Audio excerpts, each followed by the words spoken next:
اعوذ باللہ من الشیطان الرجیم بسم اللہ الرحمن الرحیم وَلَقَدْ أَرْسَلْنَا مُوسَىٰ اور تحقیق ہم نے بھیجا موسیٰ علیہ السلام کو بِآیاتنا اپنی نشانیاں دے کر وسلطان مبین اور واضح دلیل دے کر، یعنی ہم نے موسیٰ علیہ السلام کو پیغمبر بنا کر بھیجا، موسیٰ علیہ السلام کو معجزات بھی عطا فرمائے اور ان کو تورات بھی عطا فرمائی۔ اِلیٰ فرعون و ملئہ، حضرت موسیٰ علیہ السلام کو ہم نے بھیجا فرعون اور اس کے سرداروں کی طرف۔ فرعون مصر کے بادشاہ کا لقب ہوتا تھا، یعنی جو بھی بادشاہ بنتا اس کو فرعون ہی کہا جاتا تھا۔ تو اللہ تعالیٰ نے موسیٰ علیہ السلام کو اس وقت کے مصر کے بادشاہ یعنی فرعون اور اس کے سرداروں کی طرف بھیجا ان کو دعوت دینے کے لیے۔ فَاتَّبَعُوا أَمْرَ فِرْعَوْنَ، لیکن ان لوگوں نے فرعون کا حکم ہی مانا، فرعون کی ہی اتباع کی۔ وَمَا أَمْرُ فِرْعَوْنَ بِرَشِيدٍ، اور فرعون کی بات یا اس کا حکم کسی کام کا نہیں تھا، یعنی فرعون تو خود کافر تھا جو یہ دعویٰ کرتا تھا کہ انا ربکم الاعلیٰ، میں سب سے بڑا رب ہوں۔ تو جب وہ خود کافر تھا تو ظاہر ہے اس کی بات اور اس کا حکم بھی کفر والا تھا، تو ان لوگوں نے بھی فرعون کی اتباع کر کے کفر ہی کیا۔ یقدم قومہ، وہ اپنی قوم سے آگے ہوگا یوم القیامت، قیامت کے دن، فاوردہم النار، پھر ان کو آگ یعنی جہنم تک پہنچائے گا۔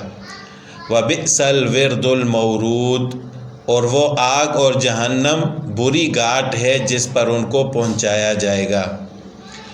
وَأُتْبِعُوا فِي هَٰذِهِ لَعْنَةً، اور اس دنیا میں اس جہاں میں بھی ان کے پیچھے لعنت کی جائے گی۔ وَيَوْمَ الْقِيَامَةِ، اور قیامت کے دن بھی۔ دنیا کی لعنت تو یہ ہوئی کہ وہ پانی میں غرق ہو گئے، اور قیامت کے دن ان کو جہنم میں جلنا پڑے گا۔ بئس الرفد، کیا برا انعام ہے، المرفوض، جو ان کو دیا جائے گا، یعنی یہ انعام تو نہیں ہوتا، یہ ایک قسم کی ان کے لیے سزا ہے، لیکن ان کے کاموں کا انعام یہی بنتا ہے کہ جس طرح انہوں نے کفر کیا، شرک کیا، اللہ تعالیٰ کی نافرمانی کی، تو ان کو دنیا میں بھی ان پر لعنت ہو، اور وہ ہوئی کہ وہ سمندر میں غرق ہو گئے، پانی میں غرق ہو گئے، اور آخرت میں بھی ان کو جہنم میں جانا پڑے گا۔ تو اللہ تعالیٰ فرماتے ہیں کہ ذالک من انباء القری، آپ علیہ الصلاۃ والسلام کو ارشاد ہے کہ یہ بستیوں کی کچھ خبریں ہیں، کچھ حالات ہیں۔ قری جمع قریۃ کی، بستیاں، یہ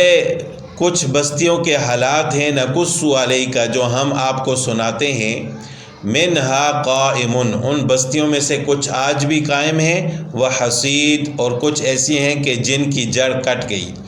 یعنی جن بستیوں پر عذاب آیا ان میں سے تو کچھ آج بھی قائم ہیں، جس طرح مصر میں فرعون رہتا تھا، ان لوگوں پر عذاب تو آیا لیکن مصر آباد رہا، ابھی تک آباد ہے۔ لیکن کچھ بستیاں ایسی تھیں کہ جن کی جڑ ہی کٹ گئی، یعنی ان کا نام و نشان ہی مٹ گیا۔ حصید اس فصل کو کہا جاتا ہے جس کو کاٹا جائے، یعنی اس فصل کو کاٹنے کے بعد جب دوسری فصل لگائی جاتی ہے، بوئی جاتی ہے، تو اس کا نام و نشان مٹ جاتا ہے، تو اسی طرح ان بستیوں کا بھی نام و نشان مٹ گیا۔ وَمَا ظَلَمْنَاهُمْ، یہ جن بستیوں پر ہم نے عذاب نازل فرمایا ہے، ہم نے ان پر ظلم نہیں کیا، وَلَٰكِنْ ظَلَمُوا أَنفُسَهُمْ، لیکن انہوں نے خود اپنے اوپر ظلم کیا، یعنی خود اللہ کی نافرمانی کی، انہوں نے کفر کیا، شرک کیا، تو ظاہر عذاب تو پھر ان پر آنا تھا، تو یہ خود انہوں نے اپنی جانوں پر ظلم کیا ہے، ہم نے ان پر ظلم نہیں کیا۔ ایسا نہیں ہے کہ وہ اچھے اعمال کریں اور پھر بھی ہم ان کو عذاب دیں۔ فَمَا أَغْنَتْ عَنْهُمْ آلِهَتُهُمْ، اور کچھ بھی ان کے الہ ان کے کام نہ آئے، وہ الہ التی یدعون من دون اللہ، جن کو وہ پکارتے تھے اللہ کے سوا، من شیء، کسی بھی چیز میں وہ ان کے کام نہ آئے، لما جاء امر ربک، جب آپ کے رب کا حکم آیا، جب آپ کے رب کا حکم آ گیا کہ اب ان پر عذاب نازل کرنا ہے، تو پھر وہ ان کے الہ جن کی وہ عبادت کرتے تھے، جن کو اللہ کے علاوہ اللہ کے سوا پکارتے تھے، وہ ان کے کسی کام بھی نہ آئے، کیونکہ وہ خود بت تھے، وہ خود بے جان تھے تو وہ ان کو اللہ کے عذاب سے کیسے بچاتے؟ وما زادوہم غیر تتبیب، اور ان کے الہوں نے ان کے حق میں کچھ چیز بھی نہیں زیادہ کی سوائے ہلاکت کے، یعنی وہ ان کے کسی کام کیسے آتے بلکہ الٹا ان کو عذاب میں مبتلا کر کے ان کی ہلاکت میں اضافہ کیا۔ وَكَذَلِكَ أَخْذُ رَبِّكَ، اور اسی طرح پکڑ ہے آپ کے رب کی، اِذَا أَخَذَ الْقُرَىٰ، جب وہ بستیوں کو پکڑتا ہے، وَهِيَ ظَالِمَةٌ، جب وہ ظالم ہو جاتی ہیں، یعنی جب بستیوں والے ظالم ہو جاتے ہیں، اللہ تعالیٰ کی نافرمانی کرتے ہیں، کفر اور شرک میں مبتلا ہو جاتے ہیں، تو آپ کے رب کی پکڑ ایسی ہی ہوتی ہے۔ إِنَّ أَخْذَهُ عَلِيمٌ شَدِيدٌ، بے شک اس کی پکڑ دردناک اور شدت والی ہے۔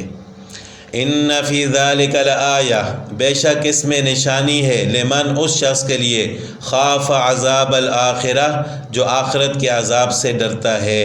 یعنی ان عذاب سے اور ان بستیوں کے حالات جاننے سے، ان کے واقعات کو پڑھنے اور سننے سے عبرت وہی شخص حاصل کرتا ہے جو آخرت کے عذاب سے ڈرتا ہے۔ اور یہ آخرت کا دن وہ دن ہے کہ ذَلِكَ يَوْمٌ مَجْمُوعٌ لَهُ النَّاسُ، جس دن لوگوں کو جمع کیا جائے گا، وَذَلِكَ يَوْمٌ مَشْهُودٌ، اور اسی دن لوگوں کو حاضر کیا جائے گا، وَمَا نُؤَخِّرُهُ، اور ہم اس دن کو مؤخر نہیں کرتے، إِلَّا لِأَجَلٍ مَعْدُودٍ، مگر ایک وعدے کے لیے جو کہ مقرر ہے۔ یوم یاتی،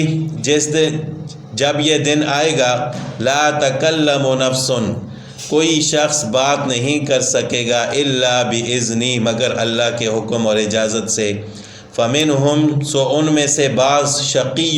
بدبخت ہوں گے، وسعید، اور کچھ نیک بخت ہوں گے، یعنی اس دن جو اللہ کو ماننے والے، اللہ کے رسولوں کی بات کو ماننے والے، اللہ کی فرمانبرداری کرنے والے ہوں گے تو وہ خوش بخت اور نیک بخت ہوں گے، اور جنہوں نے کفر کیا، شرک کیا، اللہ تعالیٰ کی نافرمانی کی، اللہ کے رسولوں کو جھٹلایا، تو وہ بدبخت ہوں گے۔ فَأَمَّا الَّذِينَ شَقُوا، بہرحال جو لوگ بدبخت ہیں، فَفِي النَّارِ، تو وہ جہنم میں ہوں گے، آگ میں ہوں گے، لَهُمْ فِيهَا زَفِيرٌ، ان کے لیے وہاں چیخنا ہوگا، وشہیق، اور داڑنا ہوگا، یعنی چیخ و پکار ہوگی۔ زفیر، شہیق، اور ایک اور لفظ ہے نحیق، نون ہا یا قاف، یہ تین قسم کی آوازیں ہیں، اور یہ تینوں گدے کی آوازوں کو کہا جاتا ہے۔ زفیر گدے کے انہنانے کی ابتدائی آواز جو ہوتی ہے، یعنی ایسے سمجھیں کہ اس طرح سانس لیا جائے کہ اس میں سیٹی کی آواز آئے، یعنی جب گدا انہناتا ہے تو اس کی ابتدائی آواز کو زفیر کہتے ہیں، اور اس کی آخری آواز کو شہیق کہتے ہیں، اور اس کے انہنانے کو نحیق کہتے ہیں۔ تو یہ تین قسم کی آوازیں، مطلب یہاں یہ ہے کہ وہ جو بدبخت لوگ ہوں گے جہنم میں ہوں گے، وہاں وہ چیختے رہیں گے، پکارتے رہیں گے، داڑتے رہیں گے، اور اپنے کیے ہوئے پر نادم ہوں گے، لیکن اللہ تعالیٰ فرماتے ہیں کہ خالدین فیہا، وہ ہمیشہ اسی جہنم میں رہیں گے، ما دامت السماوات والارض، جب تک زمین و آسمان رہیں گے، الا ما شاء ربک، مگر جو آپ کا رب چاہے، یعنی آپ کا رب غفور و رحیم ہے، اپنی قدرت سے اگر کسی کو جہنم سے نکال دے تو کوئی اس پر اعتراض نہیں کر سکتا۔ ان ربک فعال لما یرید، بے شک آپ کا رب وہ کر ڈالتا ہے جو چاہتا ہے، جو اللہ چاہتا ہے وہ اللہ کرتا ہے، اللہ تعالیٰ کو کوئی بھی روک نہیں سکتا۔ وَأَمَّا الَّذِينَ سُعِدُوا، اور وہ لوگ جو نیک بخت ہوں گے، فَفِي الْجَنَّةِ، وہ جنت میں ہوں گے، خالدین فیہا، وہ ہمیشہ اس میں رہیں گے، ما دامت السماوات والارض، جب تک آسمان اور زمین رہیں گے، الا ما شاء ربک، مگر جو چاہے آپ کا رب، عطاءً، یہ بخشش ہے اللہ کی طرف سے، غیر مجزوز، بے انتہا، یعنی ان نیک بختوں کے لیے جنت میں جانا یہ اللہ کی ایسی بخشش اور عنایت ہے ان کے لیے کہ جس کی کوئی انتہا نہیں۔ فَلَا تَكُ فِي مِرْيَةٍ مِّمَّا يَعْبُدُ هَؤُلَاءِ، پس آپ شک میں نہ ہوں، دھوکے میں نہ ہوں ان چیزوں سے جن کو یہ پوچھتے ہیں، ما یعبدون، یہ نہیں عبادت کرتے پوچھتے، الا کما یعبد آباؤہم من قبل، مگر ویسے ہی جیسے ان سے پہلے ان کے آباء و اجداد پوچھتے تھے، عبادت کرتے تھے، وَإِنَّا لَمُوَفُّوهُمْ نَصِيبَهُمْ، اور ان کو پورا پورا دیا جائے گا ان کا حصہ۔ کون سا حصہ؟ عذاب کا، غیر منقوص، بغیر نقصان کے۔ یعنی جس طرح انہوں نے برے اعمال کیے، اللہ کی نافرمانی کی، اللہ کو جھٹلایا، اس کے رسولوں کو جھٹلایا، تو اب ان کا حصہ بھی وہی ہے جیسے ان کے اعمال تھے، یعنی عذاب، اور ان کا حصہ ان کو پورا پورا دیا جائے گا، ان کے عذاب میں ذرا برابر بھی کمی نہیں کی جائے گی۔